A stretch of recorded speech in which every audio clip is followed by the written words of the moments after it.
নমস্কাৰ ভক্তিবচন অনুষ্ঠানলৈ আপোনাক স্বাগতম জনাইছো খ্ৰীষ্টীয় বিশ্বাসী লোকসকলৰ বাবে বিশেষভাৱে প্ৰস্তুত কৰা এই ভক্তিবচন অনুষ্ঠানটো হৈছে বাইবেল অধ্যয়নৰ ধাৰাবাহিক অসমীয়া অনুষ্ঠান প্ৰতিজন খ্ৰীষ্টীয় বিশ্বাসীৰ বাবে এইটো এটা উপযোগী অনুষ্ঠান হ'ব বুলি আমি আশা ৰাখিছো আজিৰ অনুষ্ঠানত লেবিয়া পুস্তকৰ দ্বিতীয়টো অধ্যায়ৰ পৰা আলোচনা আগবঢ়োৱা হ'ব এই পুস্তকখন সাৱধানে অধ্যয়ন কৰিলে আমি বহুতো গুৰুত্বপূৰ্ণ কথা আমি বুজি পাওঁ আৰু খ্ৰীষ্টীয় বিশ্বাসৰ মূল কথাবোৰো অধিক স্পষ্ট হৈ পৰে লেবিয়া পুস্তকৰ প্ৰথমটো অধ্যায়ত আছে হোমবলিৰ কথা হোমবলিৰ বিভিন্ন নীতি নিয়ম হোমবলি আগবঢ়োৱাৰ কাৰণ আৰু হোমবলিৰ বিশেষ বিধানৰ কথা লেবিয়া পুস্তকৰ দ্বিতীয়টো অধ্যায়ত আমি পঢ়িবলৈ পাম আন এবিধ নৈবেদ্যৰ বিষয়ে সেইটো হৈছে ভক্ষ্য নৈবেদ্য মিহি আটাগুৰিৰে তৈয়াৰ কৰা এই নৈবেদ্য জুইত হেকি বা নেহেকাকৈও আগবঢ়োৱা হৈছিল বেদীৰ জুইত এভাগ আগবঢ়োৱাৰ পাছত বাকীখিনি হাৰুণ আৰু তেওঁৰ পুতেকসকলৰ ভক্ষণৰ বাবে থাকিব এই ভক্ষণ নৈবেদ্য আগবঢ়াওঁতে কোনো জীৱ-জন্তু বলি দিয়াৰ প্ৰয়োজন নাছিল তেজ উলিয়াব লগা নাছিল কেৱল আটাগুৰিত তেল মিহলাই প্ৰস্তুত কৰা হৈছিল হোমবলিয়ে যেনেদৰে প্ৰভু যীশুলৈ আঙুলিয়াইছিল ভক্ষ্য নৈবেদ্যও প্ৰভু যীশুলৈকে আঙুলিয়াইছিল আহকচোন আমি এই কথাবোৰ বিতংভাৱে চাবলৈ আমি মূল আলোচনাটিলৈ আগবাঢ়ি যাওঁ এই কাৰ্যসূচী কেৱল খ্ৰীষ্টীয় বিশ্বাসী লোকসকলক উদ্দেশ্য কৰি প্ৰস্তুত কৰা হৈছে আৰু পবিত্ৰ বাইবেলৰ শিক্ষাৰ ওপৰত আধাৰিত কৰি বিশ্বাস সুদৃঢ় কৰা তথা আধ্যাত্মিক বৃদ্ধিক উৎসাহিত কৰাৰ বাবে প্ৰস্তুত কৰা হৈছে অন্য কোনো ধৰ্ম বিশ্বাস বা মতাদৰ্শক সমালোচনা বিৰোধিতা বা অৱমাননা কৰাটো আমাৰ উদ্দেশ্য নহয় আমি সকলো ধৰ্ম আৰু সম্প্ৰদায়ক গভীৰ শ্ৰদ্ধা কৰোঁ আৰু এই কাৰ্যসূচীৰ কোনো কথাই কাৰো ভাৱ আবেগ বিশ্বাস বা অনুভূতিক আঘাত অপমান বা অসন্মান কৰাৰ উদ্দেশ্যে কৰা হোৱা নাই প্ৰিয় শ্ৰোতা আমি আজি কিছুদিন ধৰি বাইবেলৰ পুৰণি নিয়ম খণ্ডৰ লেবিয়া পুস্তক নামৰ পুস্তকখন অধ্যয়ন কৰি আছোঁ নহয়নে বাৰু যোৱা অনুষ্ঠানত আমি এই লেবিয়া পুস্তকৰ প্ৰথম অধ্যায়টো পঢ়ি তাৰ ভিত্তিতেই আমাৰ আলোচনা আগবঢ়াইছিলোঁ আজি আমি এই লেবিয়া পুস্তকৰ ২ নম্বৰ অধ্যায়টো চাব খুজিছোঁ এই ২ নম্বৰ অধ্যায়ত আমি পাওঁ ভক্ষ্য নৈবেদ্যৰ কথা এই নৈবেদ্য আগবঢ়াওঁতে তেজৰ কথা নাছিল গতিকে আন ধৰণৰ বলিতকৈ এইটো এটা বেলেগ ধৰণৰ নৈবেদ্য আছিল কিন্তু সাধাৰণতে এই ভক্ষ্য নৈবেদ্য আন ধৰণৰ বলিৰ সৈতে একেলগে আগবঢ়োৱা হৈছিল আৰু আন ধৰণৰ বলিৰ ক্ষেত্ৰত তেজ উলিওৱা হৈছিল এই ভক্ষ্য নৈবেদ্য হাৰুণ আৰু তেওঁৰ পৰিয়ালৰ লোকৰ বাবেও অলপ ৰখা হৈছিল আৰু তেওঁলোকে খাবলৈ পাইছিল এই ভক্ষ্য নৈবেদ্যৰ এক অংশ হাৰুণৰ পৰিয়ালৰ সকলো পুৰুষেই খাবলৈ পাইছিল এই ভক্ষ্য নৈবেদ্যই আচলতে প্ৰভু যীশুৰ মানৱ ৰূপটোক বুজায় প্ৰভু যীশু ঈশ্বৰ হৈও সম্পূৰ্ণ মানুহৰূপে জন্মগ্ৰহণ কৰিছিল আৰু তেওঁ আছিল সম্পূৰ্ণ শুদ্ধ সিদ্ধ মানুহ সৃষ্টি কৰোঁতে ঈশ্বৰৰ যি আঁচনি আছিল সেই আঁচনি প্ৰভু যীশুত সফল হৈছিল তেওঁ দ্বিতীয় মানুহ কিন্তু শেষ আদম প্ৰভু যীশুৰ পাছত আৰু কোনো আদমৰ সৃষ্টি নহ'ব তেওঁই শেষ আদম আৰু এটা নতুন জাতিৰ মুৰব্বী আৰু সেই জাতিটো হৈছে খ্ৰীষ্টীয় বিশ্বাসীৰ জাতি বাইবেলত আমি এনেদৰে পঢ়িবলৈ পাওঁ হে প্ৰিয়বিলাক এতিয়া আমি ঈশ্বৰৰ সন্তান আছোঁ কিন্তু পাছত কি হ'ম সেয়ে এতিয়ালৈকে প্ৰকাশিত হোৱা নাই তেওঁ প্ৰকাশিত হ'লে আমি তেওঁৰ নিচিনা হ'ম ইয়াকে জানো কিয়নো তেওঁ যেনেকুৱা আছে তেওঁক তেনেকুৱাই দেখিম প্ৰথম যোহন ৩ অধ্যায় ২ নম্বৰ পদ আজি ঈশ্বৰৰ বিশ্বজগতখনত সকলোতকৈ বিফল হৈছে মানুহেই সকলো অপথে গ'ল একেবাৰে অকৰ্মণ্য হ'ল সদাচৰণকাৰী কোনো নাই এজনো নাই কিয়নো একো প্ৰভেদ নাই কাৰণ সকলোৱে পাপ কৰিলে আৰু ঈশ্বৰৰ মহিমাৰ পৰা বঞ্চিত হৈছে ৰোমিয়া ৩ অধ্যায় ১২ আৰু ২৩ নম্বৰ পদ যিহেতু মানুহ স্বভাৱতেই পাপী, গতিকে মানুহে নিজৰ কৰ্মৰ বলত নিজৰ ধাৰ্মিকতাৰে কেতিয়াও পৰিত্ৰাণ লাভ কৰিব নোৱাৰে। কাৰণ ঈশ্বৰ সম্পূৰ্ণ পবিত্ৰ আৰু মানুহে নিজৰ চেষ্টাৰে কেতিয়াও পবিত্ৰ হ'ব নোৱাৰে। সেইকাৰণেই মানুহৰ কাহিনী হৈছে বিফলতাৰ কাহিনী। মানুহে শান্তিৰ পথ বিচাৰি পোৱা নাই। কেৱল মৰামৰি, কটাকটি, যুদ্ধ বিগ্ৰহ আদিহে মানুহে চিনি পাইছে। কিন্তু মানুহৰ বাবে ঈশ্বৰৰ পৰিকল্পনা এনে নাছিল। এয়া মানুহৰ নিজৰ সৃষ্টি, ঈশ্বৰৰ প্ৰতি কৰা অৱহেলা আৰু বিৰোধিতাৰ ফল। মানুহৰ বাবে ঈশ্বৰৰ আন এটা বিশেষ আঁচনি আছে, আৰু সেই আঁচনিনো কি জানিবলৈ হ'লে আমি প্ৰভু যীশুলৈ চালেই হ'ল। একমাত্ৰ এই এজন মানুহেই ঈশ্বৰক সন্তুষ্ট কৰিব পাৰিছিল। তেওঁৰ মানৱীয়তা আছিল গৌৰৱময়। যীশুৰ মধুৰতা সঁচাকৈয়ে সুঘ্ৰাণ স্বৰূপ। তেওঁৰ সম্পূৰ্ণতাই জগতখনক এটা নতুন আশা আৰু আদৰ্শেৰে ভৰাই তুলিছে। এই ভক্ষণনৈবেদ্যৰ দুটা বিশেষ মন কৰিবলগীয়া দিশ আছিল। তাত মিহলাবলগীয়া উপাদান আৰু তাত মিহলাব নলগীয়া উপাদান। বাৰু এতিয়া আমি বাইবেলৰ পৰা পাঠ কৰি যাম। লেবীয়া পুস্তকৰ 2 অধ্যায়ৰ প্ৰথম পদটো পাঠ কৰি দিছোঁ। আৰু কোনোৱে যেতিয়া জিহুৱাৰ উদ্দেশ্যে ভক্ষ্য নৈবেদ্য উৎসৰ্গ কৰে, তেতিয়া মিহি আটাগুৰি তাৰ উপহাৰ হ'ব, আৰু তেওঁ তাৰ ওপৰত তেল ঢালি তাৰ ওপৰত কুন্দুৰু দিব। সেই উপহাৰ মিহি আটাগুৰিৰে তৈয়াৰ কৰিব লাগিছিল, আৰু সেই দিনত মিহি আটাগুৰি সহজে পোৱা নগৈছিল। আমাৰ নিচিনা উন্নত মিল বা কলঘৰ নিশ্চয় নাছিল সেই মিহি আটাগুৰি তৈয়াৰ কৰিবৰ কাৰণে। তেওঁলোকে শিলৰ জাতত হাতেৰে ঘঁহি ঘঁহি আটাগুৰি তৈয়াৰ কৰিব লাগিছিল।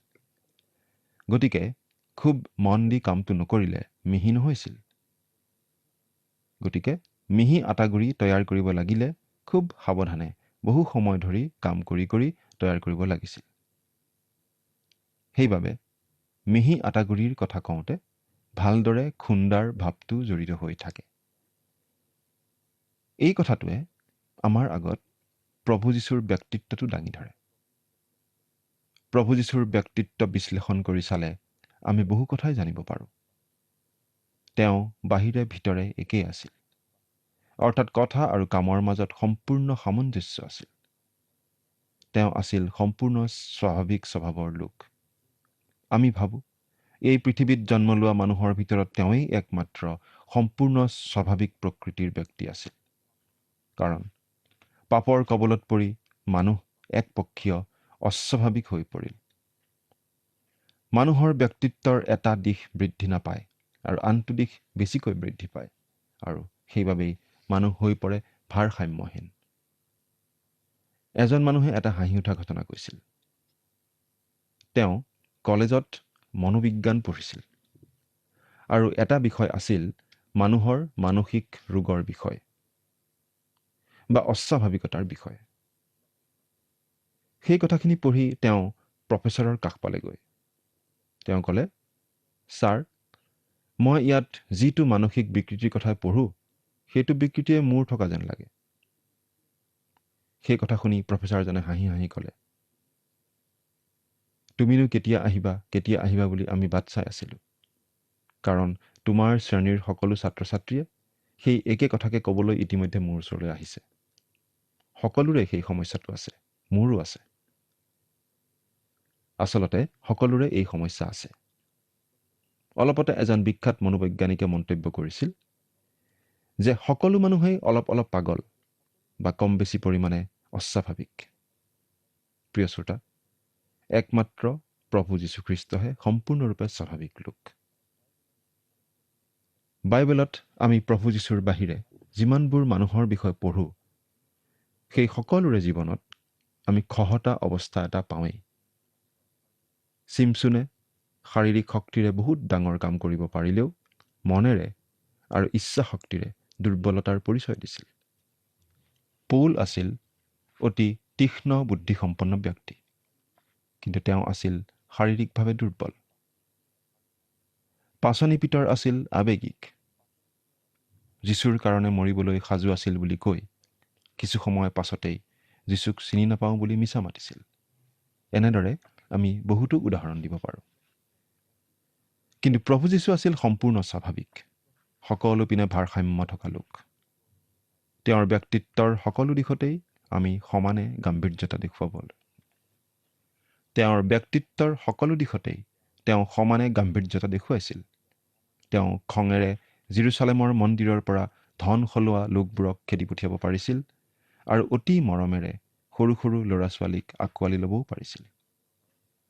যেতিয়া তেওঁ 12 বছৰীয়া আছিল তেতিয়াই তেওঁৰ জ্ঞান দেখি পণ্ডিতবোৰ আচৰিত হৈছিল।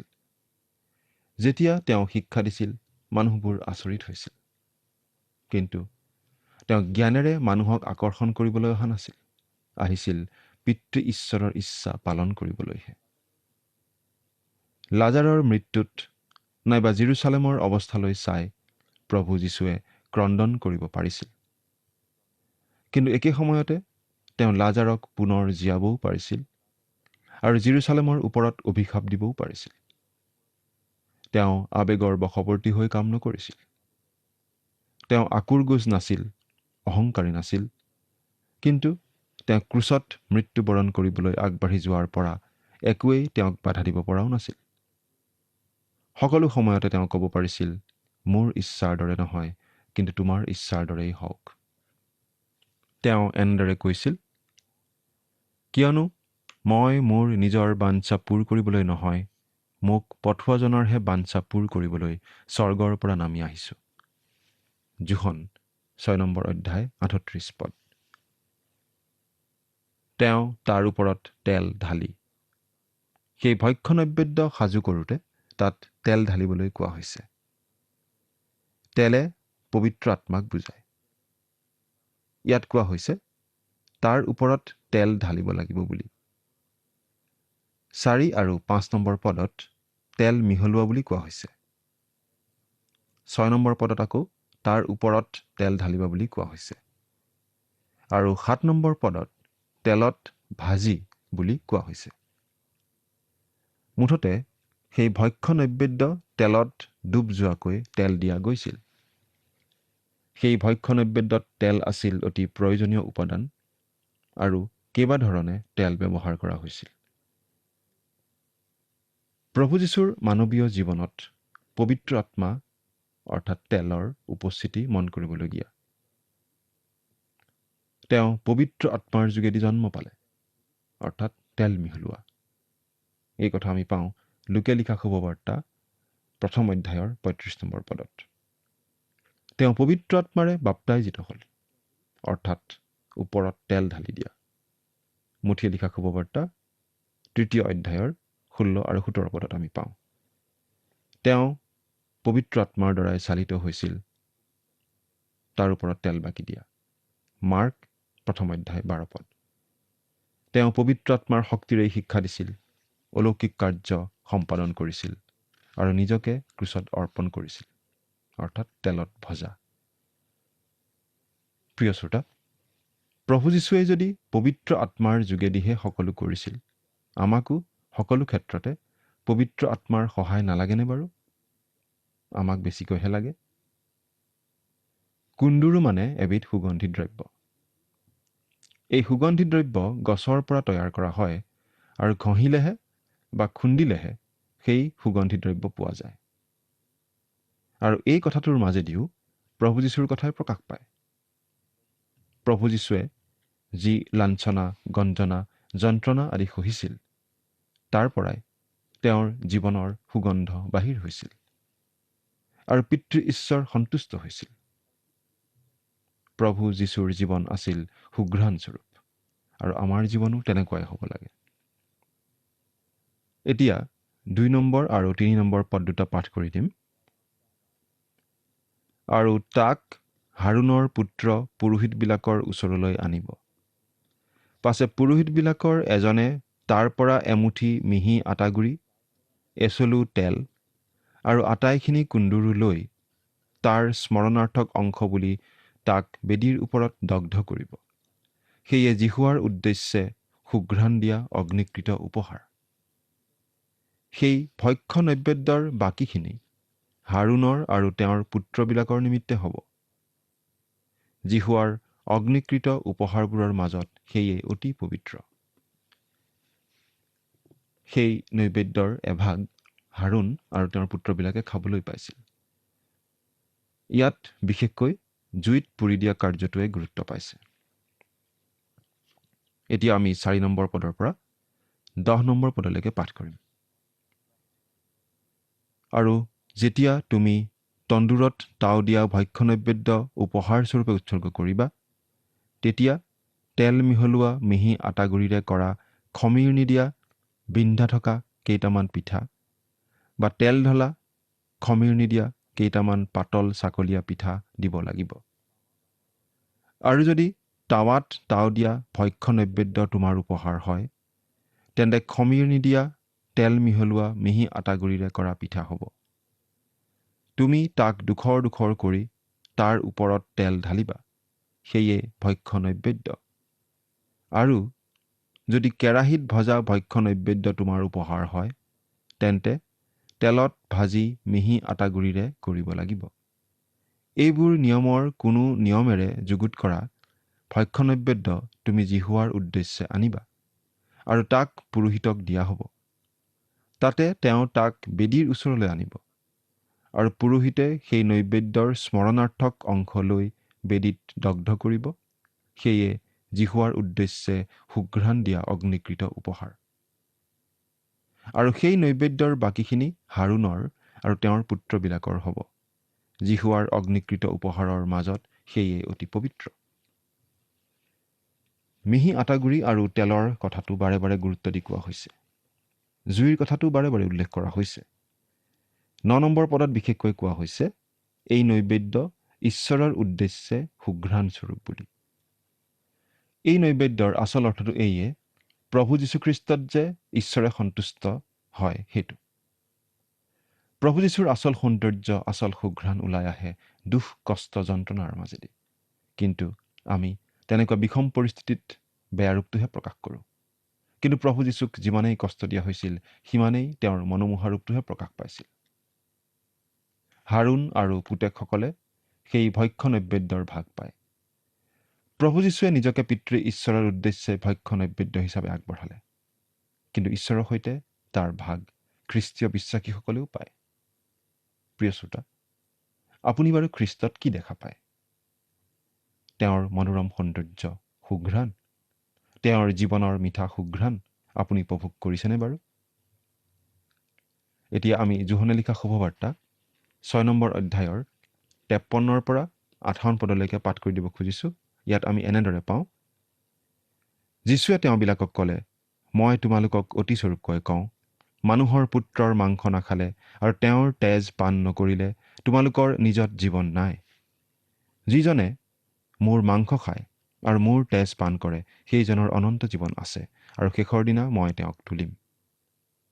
কিয়নো মোৰ মাংসই স্বৰূপ আহাৰ আৰু মোৰ তেজেই স্বৰূপ পেয়। যিজনে মোৰ মাংস খায় আৰু মোৰ তেজ পান কৰে, সেইজনে মোত নিবাস কৰে, ময়ো তেওঁত নিবাস কৰোঁ। জীৱনময় পিতৃয়ে যেনেকৈ মোক পঠালে আৰু মই পিতৃৰ দ্বাৰাই জীওঁ, তেনেকৈ যিজনে মোক খায় সেইজনো মোৰ দ্বাৰাই জীৱ। স্বৰ্গৰ পৰা নমা আহাৰ এয়েই। পিতৃসকলে যেনেকৈ খায়ো মৰিল, তাৰ নিচিনা নহয়। যিজনে এই আহাৰ খায় সেইজন সদায় জীৱ। আজি যদি আমি জীৱনত কিবা মধুৰতা বিচাৰোঁ, তেনেহ'লে খ্ৰীষ্টক আহাৰ হিচাপে গ্ৰহণ কৰিব লাগিব। অৱশ্যে মাংস মানে সঁচাসঁচি মাংস খোৱাৰ কথা কোৱা নাই। আমি তেওঁক ভক্ষণ কৰোঁ বিশ্বাসেৰে, আৰু তেওঁক আমি আমাৰ জীৱনত গ্ৰহণ কৰোঁ। 11 নম্বৰ পদ পাঠ কৰি দিম। ইয়াত লিখা আছে, তোমালোকে জিহুৱাৰ উদ্দেশ্যে যিকোনো ভক্ষ্য নৈবেদ্য উৎসৰ্গ কৰিবা, তাক খমিৰেৰে যুগুত কৰা হ'ব নালাগে, কিয়নো খমিৰ বা মৌ ইয়াৰ একোকে জিহুৱাৰ উদ্দেশ্যে অগ্নিকৃত উপহাৰস্বৰূপে তোমালোকে দগ্ধ নকৰিবা। সেই নৈবেদ্যত খমিৰ দিব নালাগিব আৰু মৌ দিব নালাগিব। খমিৰৰ কথা শাস্ত্ৰত বাৰে বাৰে উল্লেখ কৰা আমি পাওঁ, আৰু দুষ্টতা, মন্দতা আদিক বুজাবলৈ খমিৰৰ উদাহৰণ দিয়া হয়। প্ৰভু যীশুৱে শিষ্যসকলক ফৰিচীবিলাকৰ খমিৰৰ পৰা সাৱধান হ'বলৈ কৈছিল। অৰ্থাৎ ফৰিচীবিলাকৰ মতবাদ, ভুল শিক্ষাৰ পৰা সাৱধান হ'বলৈ কৈছিল। ইয়াত ভক্ষ্য নৈবেদ্যত খমিৰ নিদিয়া কথাটোৱে এই কথা বুজাইছে যে খ্ৰীষ্টত কোনো মন্দতা নাই, তেওঁ নিষ্পাপ। মৌৱে স্বাভাৱিক মিঠা সোৱাদ বুজায়, কিন্তু পুৰণা হ'লে টেঙা হৈ যাব পাৰে। বহুতো মানুহে মুখত মিঠা দেখুৱায়, কিন্তু পেটত টেঙা। কিন্তু প্ৰভু যীশুৰ জীৱনত আমি বাহিৰে ভিতৰে কেৱল মিঠাহে পাওঁ। 12 নম্বৰ পদ, তোমালোকে প্ৰথম ফলৰ উপহাৰ বুলি তাক জিহুৱাৰ উদ্দেশ্যে উৎসৰ্গ কৰিব পাৰা, কিন্তু সুঘ্ৰাণৰ অৰ্থে বেদীৰ ওপৰত তাক তোলা নাযাব। এই বলি আছিল ঈশ্বৰলৈ সুঘ্ৰাণস্বৰূপ বলি, কিন্তু সুঘ্ৰাণ কোনো খমীৰ নাইবা মৌৰ পৰা আহিব নালাগিব। 13 নম্বৰ পদ, আৰু তুমি নিজ ভক্ষ্য নৈবেদ্যৰ প্ৰত্যেক উপহাৰত লোণ সানিবা। তুমি নিজ ভক্ষ্য নৈবেদ্যত নিজ ঈশ্বৰৰ নিয়মটিৰ চিন যি লোণ, তাক দিবলৈ ত্ৰুটি নকৰিবা। তোমাৰ সকলো উপহাৰ লোণে সৈতে উৎসৰ্গ কৰিবা। সেই ভক্ষ্য নৈবেদ্যত মিহলোৱা শেষ বস্তুটো হৈছে লোণ। লোণ এবিধ সংৰক্ষক আৰু ই খমীৰৰ বিপৰীত। খমীৰে ক্ষয় নিয়ায়, কিন্তু লোণে সংৰক্ষণ কৰে। আজিও কোনো কোনো ঠাইত কিবা চুক্তি কৰিলে সেই চুক্তিৰ চিনস্বৰূপে নিমখ খায়। নিমখে আচলতে নৈবেদ্য আগবঢ়োৱা লোকজন আৰু ঈশ্বৰৰ মাজৰ বিশ্বস্ততাক বুজাইছিল। প্ৰিয় শ্ৰোতা, প্ৰভু যীশুখ্ৰীষ্ট বিশ্বাসী, তেওঁ সত্য, তেওঁ মিছা নকয়, তেওঁ প্ৰতিজ্ঞা ভংগ নকৰে, তেওঁক গ্ৰহণ কৰা লোকক তেওঁ পৰিত্ৰাণ দিবই। ঈশ্বৰে আপোনাক আশীৰ্বাদ কৰক। আমেন। 5 বিধ বলি আৰু নৈবেদ্যৰ প্ৰতিটোৱে প্ৰভু যীশুলৈকে আঙুলিয়াইছিল। তেওঁ কোন আৰু তেওঁ কি কৰিবলৈ আহিছিল, দুয়োটা কথা বুজাইছিল। ভক্ষ্য নৈবেদ্যই বুজাইছিল তেওঁৰ মানৱীয়তাক। প্ৰভু যীশু শতকৰা 100% ঈশ্বৰ আছিল আৰু তেওঁ শতকৰা 100% মানুহ হৈ জন্মগ্ৰহণ কৰিছিল। প্ৰভু যীশুৱে মানুহ হিচাপে ডাঙৰ দীঘল হৈছিল আৰু সম্পূৰ্ণ শুদ্ধ সিদ্ধ মানুহ হিচাপে আমাৰ বাবে আৰ্হি স্থাপন কৰিলে। তাৰ লগতে তেওঁ আমাৰ প্ৰতিনিধি হিচাপে আমাৰ হৈ সকলো বিধি বিধান পালন কৰি আমাৰ বাবে ধাৰ্মিকতা সিদ্ধ কৰিলে। এই কথাটো খ্ৰীষ্টীয় বিশ্বাসৰ এটা মূল কথা। প্ৰিয় দৰ্শক, আজিলৈ আমাৰ অনুষ্ঠানটোৰ ইমানতে সামৰণি মাৰিব খুজিছোঁ। পৰৱৰ্তী অনুষ্ঠানত আপোনালোকক পুনৰ লগ পাম বুলি আশা কৰিলোঁ। সামৰণিতে আহক খন্তেক প্ৰাৰ্থনাত মূৰ দুৱাওঁ। স্বৰ্গত থকা অতি মৰমীয়াল দয়ালু পিতৃ ঈশ্বৰ, ধন্য হওক প্ৰভু তোমাৰ নাম। প্ৰভু, এই সময়তে প্ৰাৰ্থনা কৰিছোঁ তোমাৰ চৰণত প্ৰতিজন দৰ্শকসকলৰ বাবে। প্ৰভু, তেওঁলোকে যি তোমাৰ পবিত্ৰ বাক্য এই সময়তে শুনিলে, দয়ালু মৰমীয়াল পিতৃ ঈশ্বৰ, এই বাক্যৰ যোগেদি তেওঁলোকৰ জীৱন যাতে সলনি হয় আৰু তেওঁলোকে যাতে এটা নতুন জীৱন প্ৰভু যাপন কৰিবলৈ পাৰে, তেনে আশীৰ্বাদ প্ৰভু তুমি তেওঁলোকক দান কৰা। আৰু প্ৰভু, সকলো সময়তে তোমালৈ ভয় ভক্তি ৰাখি, তোমাত বিশ্বাস ৰাখি, তেওঁলোকৰ জীৱন তোমাত সমৰ্পণ কৰি যাতে চলিব পাৰিব, তুমি আশীৰ্বাদ কৰা। এই সকলো যত্ন মহান ত্ৰাণকৰ্তা প্ৰভু যীশুখ্ৰীষ্টৰ নামত অৰ্পণ কৰিছোঁ। আমেন।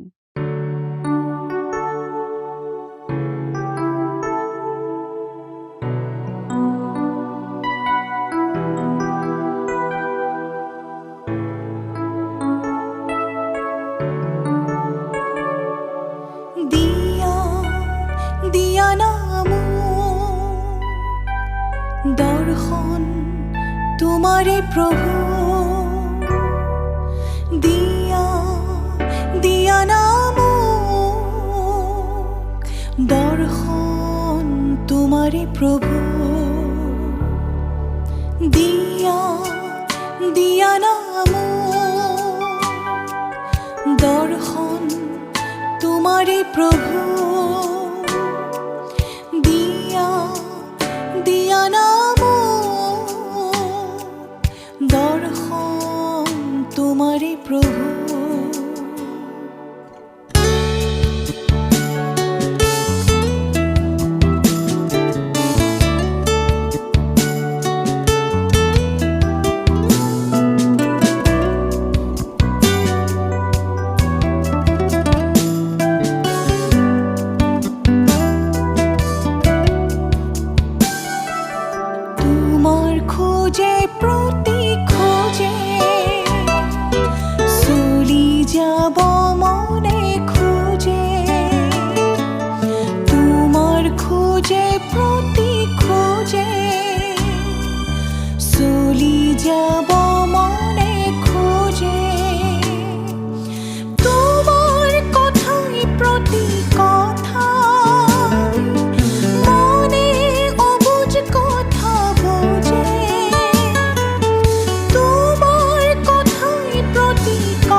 তোমাৰে প্ৰভু দিয়া দিয়া নাম